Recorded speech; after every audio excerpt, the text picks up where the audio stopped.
Assalamualaikum warahmatullahi wabarakatuh. Waalaikumsalam. Alhamdulillah kita kesampaian juga buat tampil di sini, panggung somasi, panggung impian gua. Untuk sampai di proses ini tuh panjang gua. Gua harus jadi 5 kali penonton dulu Om Deddy. Artinya gue udah duduk di sana 5 kali sambil gebuk rebana. Semuanya udah gue gebuk, dari yang bunyinya tung dung dung dung dung sampai bunyinya woi, itu gue gebuk kru. Gue gebuk kru gue itu. Kalau jadi peserta mah enak Om. Tampil makin lucu, makin tinggi exposure. Lah gue penonton.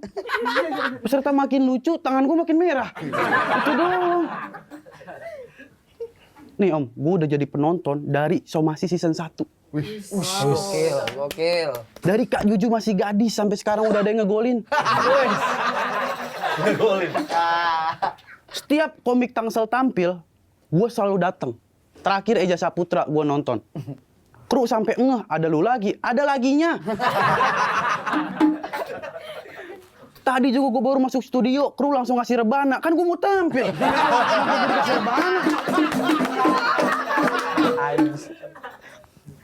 Temen-temen gue di rumah juga, kalau abis nonton YouTube Somasi, selalu ada aja yang bilang, Yud, ada lu terus?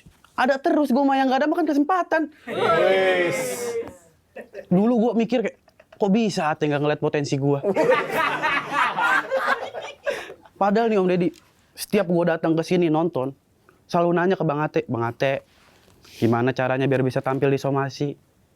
Dia sendiri yang selalu bilang, Yud, kalau lu mau tampil di Somasi, lu harus punya materi pinggir jurang. Dari tahun lalu gue nulis.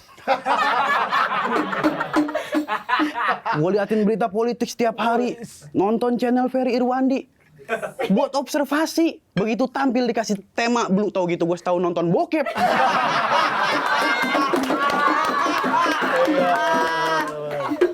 Gimana ini? Padahal nih gue udah punya materi pinggir jurang. Gue udah siap sama resikonya. Paling apa sih? Diikutin Intel.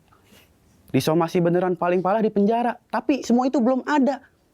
Kalau gue bahas materi Blue, resikonya lebih pasti. Peserta lain enak Om, udah pada nikah. Gue masih baru mau nikah. Sekarang gini dah, calon mertua mana yang mau nerima calon mantu suka ngomong ngantat.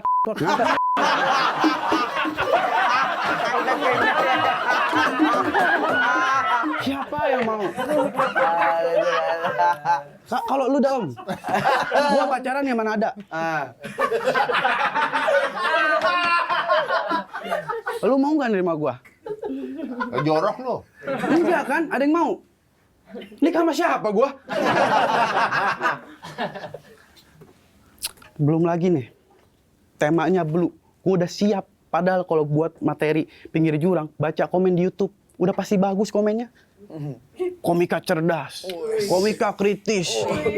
Kalau gue bahas Blue, pasti ada aja yang bilang, udah jelek omongannya nggak dijaga. Sakit juga.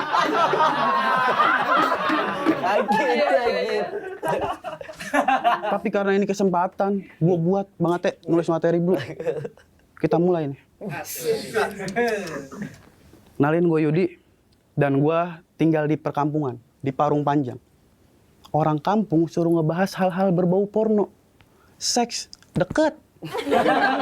Di kampung gua Om, nggak ada hiburan. Orang di kampung gua nggak tahu artis Ariel Noah. Mereka taunya bokep Ariel. Deket. Gua masih gitu-gituan. Kenapa gua bilang deket? Karena di kampung gua masih ada orang yang ketangkep mesum, kegerebek mesum di tempat yang nggak seharusnya.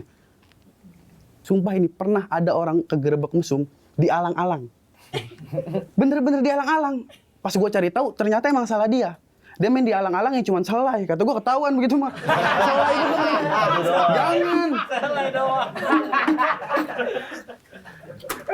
Padahal kalau di perkampungan nih, kalau kegerebek mesum resikonya tuh bisa diarak, bahkan sampai ditelanjangin diarak. Tetangga gue pernah ketangkep. Bener dia ditelanjangin diarak dari Parung Panjang sampai Munchen. Kata gue jauh. Ketemu mulu emang. Diarak, bisa diarak. Dan emang di daerah perkampungan nih, menurut gue ya, itu minim banget sama edukasi seks. terbukti dari gua waktu masih sekolah. Banyak teman-teman gua yang hamil di luar nikah. Itu semua gara-gara apa? Gara-gara mereka nggak kegerebek. Coba kalau ngegerebek nggak bakal begitu. Makanya gua respect sama orang-orang yang nakal tapi tahu tempat. Bukan gua membenarkan, tapi gua lebih ngerasa kalau dia tuh lebih teredukasi aja. Dia paham resiko-risiko kalau ngelakuin seks bebas, apalagi nggak pakai kondom. Makanya pakai kondom, Fiesta. Gue kalau nggak ada Fiesta, anak gue 7 om. Serius. Yang paling gede udah bisa ngojek. 7. Respect sama orang-orang yang nakal dan tahu tempat. Cuman ada temen gue yang nakal, dia punya prinsip yang goblok. Dia punya prinsip libur dikit puncak. Serius, libur dikit puncak. Sampai gue apal diceritain mulu. Jadi nih om, kalau orang-orang yang mau berbuat mesum di puncak, pasti sebelum sampai hotel dia mampir dulu ke Alfamart. Beli air 1,5 liter, ciki sama Fiesta. Itu udah starter pack tuh. Bener. Gak mungkin dia beli Fiesta doang. Kalau beli Fiesta sama ciki mungkin. Cuman resikonya seret. Iya, habis berhubungan seret lu gimana lu gak minum.